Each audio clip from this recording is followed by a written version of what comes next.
وأيده بقمات الأصحاب المهتدين وقسم من شاء من أتباع ملته بالروح إلى أرض المعارف والحقائق وأفاض عليهم من ظهور مواهب اللدنية ظهور اللطائف وشوارق الرقائق فأصبحوا هداة الأمة وقادتها إلى العزيز العليم سالكين بإباد الله تعالى من سبل الإرشاد على الصراط المستقيم وأن الله عليه وعليهم زاد صلوات وتسليم اللهم صل وسلم على سيدنا ومولانا محمد وعلى آله وأصحابه أجمعين وتابعين بإحسان إلى يوم الدين أما بعد.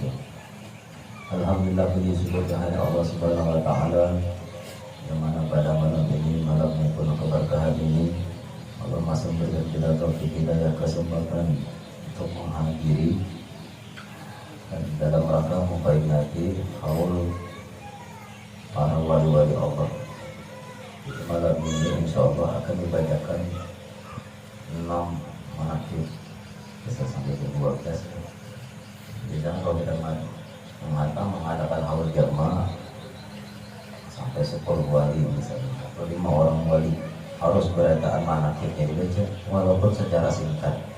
Tapi sebagian orang ada yang hanya mengadakan haul jamaah sampai beberapa orang wali, tapi tidak ada satupun yang dibacakan manaqib, malah diundang penceramahnya yang membacakan manaqib dirinya surah, bukan manaqib wali, manaqib dirinya.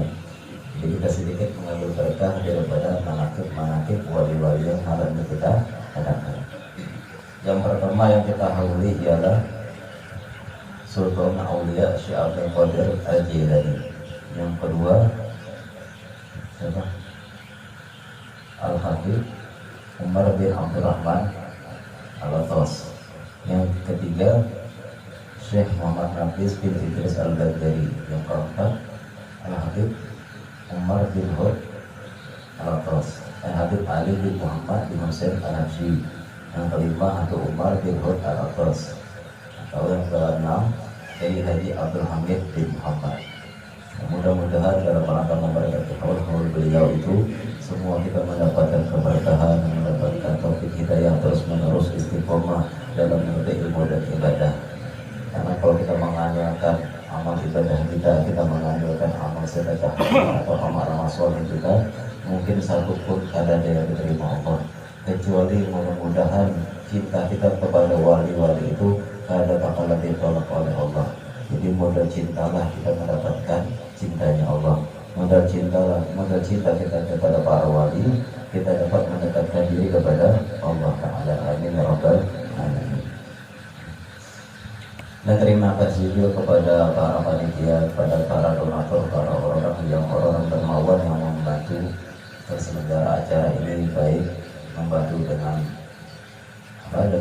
uang, makanan, minuman, konsumsi, atau dengan tenaga dan pikiran, atau dengan yang lain segalanya, atau dengan doa sekalipun. Mudah-mudahan menjadi keberkahan di dalam urusannya. Mudah-mudahan mendapatkan keberkahan keluarganya dan jiran tetangganya. Mudah-mudahan sehat walafiat bagi yang hadir beradahan, bagi yang mengikuti acara ini, mendapatkan rezeki yang berlimpah yang halal. Amin ya rabbal alamin. Untuk mempersingkat waktu, selanjutnya kita bacakan yang pertama, manaqib Syekh Abdul Qadir Al-Jilani. Silsilah beliau, silsilah Syekh Abdul Qadir Al-Jilani. Nama beliau Abdul Qadir, atau biasa disebut kuliahnya Abu Muhammad. Kita ini di Semarang misalnya anak kita Muhammad, jadi kita ini kuliahnya Abu Muhammad. Mana bisa anak karena Ahmad, Abu Ahmad, atau kayak Imam Ghazali Abdul Hamid, ya, Abu Hamid. Abu Muhammad Abdul Qadir bin Abi Saleh Musa Janti Dausat bin Syekh Abdullah bin Yahya Az-Zahid bin Musa Al-Juni bin Abdullah Al-Mahdi bin Hasan Al-Musanna bin Hasan As-Subti bin Ali atau Fatimah Az-Zahra binti Sayyidina Rasul SAW. Beliau dilahirkan di desa Jilan, kota terpencil di Tabaristan, pada tanggal 1 Ramadan tahun 471 Hijriah. Di saat masih bayi beliau tidak mau menyusu di siang bulan Ramadan karena beliau lahir tanggal 1 Ramadan. Jadi sebulanan siang kadang menyusu. Menjelang usia balik, Tuan Syekh Abdul Qadir ini sudah gemar menuntut ilmu, mengunjungi para ulama yang mulia yang berilmu tinggi. Awal surah radhiyallahu anhu, Syekh Abdul Qadir Al-Jilani pertama kali masuk ke kota Irak itu ditemani oleh Nabi Allah Khidir alaihissalam, dan Nabi Khidir memberikan persyaratan kepada beliau, dan jangan sekali-kali menentang, sebab menentang akan menyebabkan perpisahan antara keduanya, sebagaimana dimisahkan Nabi Khidir dengan Nabi Musa alaihissalam. Nabi Khidir berpesan, duduklah engkau di tempat ini selama 3 tahun lamanya, di mana setiap tahun sekali Nabi datang menemui Syekh Abdul Qadir Jilani. Jadi 3 tahun kada boleh kemana-mana, di situ saja selama 3 tahun. Setiap tahun didatangi oleh Nabi Khidir. Syekh Abdul Qadir Al-Jilani berpakaian dengan pakaian ulama besar yang menutupi muka dan kepalanya, serta berkendaraan dengan kendaraan keledai. Nah, itu manual ini keledai ini kayak motor butut, PCX itu kayak kuda, namun mobil berarti unta. Ya, harga 1 miliaran apa berarti unta merah yang mahal. Itu keledai itu ada butut. Tuan guru besar, wali besar, ada butut. Bahari begitu, bahari sama ada guru-gurunya pakai istilahnya keledai atau kuda, murid-murid kayak dua unta. Bahari teman gurunya Honda murah, murid-murid kayak dua Honda mahal. Bahari ini karena peduli yang penting mobil mana guru Honda butut. Serta berkendara dengan kendaraan keledai. Sangat menghormati tamu beliau. Beliau membuka kerudungnya dan pada saat mengajar, beliau duduk di kursi tinggi agar dirinya terlihat dan ucapannya jelas. Yang kurang lebih murid-murid beliau 20 ribuan. Beliau bebandir di kursi yang tinggi, sekali bebandir itu sampai di ujung saf terakhir mendengar di antara kerabatnya. Terkadang beliau seperti berjalan di angkasa, kemudian kembali duduk di kursi. Si murid menyaksikan aja si Den naik turun pulang. Syekh Abdul Qadir Jilani tidak mau mengagungkan orang kaya walaupun sekedar berdiri karena kedatangan raja atau yang dianggap punya kedudukan. Ya, orang tasawuf seharga itu. Jangan heran misalnya ada guru-guru kita ketemu dengan bupati ke gubernur ke anak berdiri, biasa aja itu orang sufi. Memang ada juga ustadz-ustadz yang terlalu menghormati misalnya dengan pejabat, ya ada masalah juga, ada ambilan lainnya. Ya terserah anak menghormati kepada, tetap di hati kita tetap kadang menghinakan siapapun. Walaupun kita ini banyak amalan, banyak wirid, banyak salawat, sekalipun ada pejabat pemerintahan atau siapapun yang ada kritik hati untuk menghinakan mereka. Cuma hanya sekedar anggota badan ini kadang menghormati bagi orang-orang sufi. Anggota badannya aja, namun hati tetap sampai dengan para pejabat. Hal itu dilakukan demi memuliakan para ahli tasawuf yang tidak tertarik kepada kedudukan dan dunia, dan tidak pernah bergidu hormat menyambut kedatangan raja. Dan beliau juga tidak pernah mau berdiri di depan pintu raja menghormati raja pada hadang, apalagi hadang hadiah dari tanda tangan proposal. Hadang ini di pintu bupati misalnya, akan anti gitu. Ada sejam 2 jam tidak ada keluar bupati, keluar ajudannya esok dia pulang. Lagi pulang sebelumnya akan datang enggak ada tanda tangan aja Ustaz Faruk. Berarti bukan orang tasawuf. Itu aja bukan kita menghinakan siapapun, ada. Berarti kalau menurut orang tasawuf itu anti. Di antara guru-guru kita kayak itu juga, kayak guru Bahid. Diceritakan ada donatur hendak memberi mobil. Jadi dulu kita ke dealer. Ya, jadi mobilnya datang, bukan aku yang ke dealer memilih, mobilnya datang ke sini.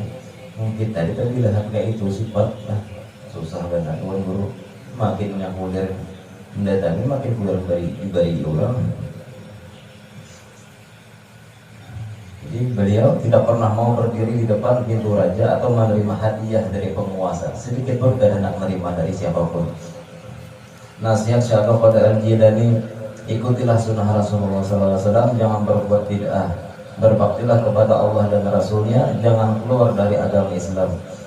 Bersabarlah, jangan menggerutu. Bersabar tapi jangan mengkritik di hati, menggerutu. Berharaplah dapat kesejahteraan dengan putus asa, jangan putus asa. Berkumpullah di majelis zikir, jangan bercerai-berai. Jangan bercerai-berai. Bersihkanlah dirimu dengan taubat dari segala dosa. Disuruh bertobat setiap saat. Segeralah memohon ampunan kepada Allah. Jangan menginginkan kenikmatan dan menolak ujian. Jangan terlalu menginginkan, jangan terlalu berdoa supaya dapat nikmat lalu menolak bala supaya jangan dapat ujian. Jangan. Menurut Syekh Abdul Qadir Al-Jilani, nikmat pasti datang kalau memang sudah waktunya datang. Tidak boleh bergaul dengan zat yang hak, kadang boleh bergaul dengan Allah, kadang kau masuk ke hadrat Allah, kecuali orang yang membersihkan diri dari dosa. Jadi kalau orang ini kadang membersihkan diri dari dosa, jangan coba-coba khalwat, jangan coba-coba uzlah, tetap kawatnya hantu. Berkhalwat menyurahkan di kamar, amalan gak ada, bertobat gak ada, tiba-tiba hendak khalwat, tetap hantu kawatnya. Tidak akan dibuka futuh arifin, dibukanya hijab orang yang dapat ilmu ketuhanan, kecuali orang yang mengosongkan dari macam-macam pengakuan diri dan perbuatan merasakan. Artinya seberapa luas kita mengaji misalnya nih, tidak ada ketertarikan dengan ilmu-ilmu ketuhanan, malah kita menyampaikan orang yang belajar tauhid itu sesat, menyampaikan orang yang kaji Nabi Muhammad itu sesat ketinggian. Sampai kapan 20 tahun kita ngaji gitu masih meremehkan orang-orang kayak itu, kada bakalan dapat futuh. Pada bakalan dapat ilmu rahasia. Jangan masuk ke hadrat Allah kecuali memang kita tidak ada pengakuan diri lagi. Artinya kadang kita yang beramal, tapi Allah yang menolong kita beramal. Seperti mana kita hadir di sini bukan dengan sendirinya kita bisa hadir, kecuali dengan sebab Allah yang menghadirkan di sini dengan berkat Syekh Abdul Qadir Al-Jilani. Di antara karamah beliau, tidak pernah pakaiannya dihinggapi lalat. Karena Rasulullah pun tidak pernah dihinggapi lalat. Ketika ditanyakan mengapa demikian, murid bertakun ulang sendiri, kenapa pian kada sudah dihinggapi lalat sama sekali? Maka beliau menjawab, untuk apa lalat hinggap di tubuhku? Bukankah pada diriku tidak ada tujuan mendapatkan nikmat dunia dan madu di akhirat? Biasanya jawabannya, ya lalat hendak menghinggapi aku, sedangkan tujuanku ini kada hendak dapat surga, kada hendak memikirkan nikmat dunia, dan kada ada peluang terpikir hendak masuk surga, semata-mata karena Allah. Aku hidup karena Allah. Ini lalat itu makhluk ciptaan Allah, kada bakal meninggal.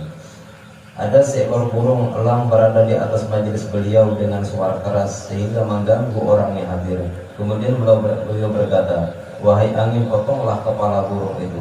Lalu jatuh burung itu dengan kepala terputus. Kemudian beliau mengambilnya sambil mengelus-ngelus seraya membaca Bismillahirrahmanirrahim. Tiba-tiba burung itu hidup dan terbang atas izin Allah.